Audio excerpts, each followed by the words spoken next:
కొందరు ఆఫీస్కు లేట్ అవుతోందని, సమయం లేదని ఆహారాన్ని నిర్లక్ష్యం చేస్తూ ఉంటారు. అయితే ఇలా తరచూ చేసే వారికి భవిష్యత్తులో అనేక ఆరోగ్య సమస్యల ముప్పు పెరుగుతుందని వైద్యులు సూచిస్తున్నారు.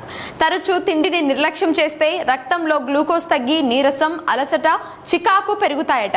ఇది మెదడుపై కూడా ప్రభావం చూపి చేసే పనిపై ఏకాగ్రత తగ్గించడం, జ్ఞాపక శక్తి లోపించడం వంటి సమస్యలు కనిపిస్తాయట. ఇలా తిండిని పక్కన పెట్టడం వల్ల బరువు పెరిగే ప్రమాదం కూడా ఉందని చెబుతున్నారు. తరచూ ఓ పూట తిండి మానేసే వారిలో క్రమంగా కండరాలు క్షీణిస్తాయని నిపుణులు అభిప్రాయపడుతున్నారు. అలాగే సమయానికి తినకపోవడం వల్ల శరీరంలో కార్టిసాల్ అనే ఒత్తిడి హార్మోన్ స్థాయి పెరిగి చిరాకు, ఆందోళన ఎక్కువ అవుతాయని తెలిపారు.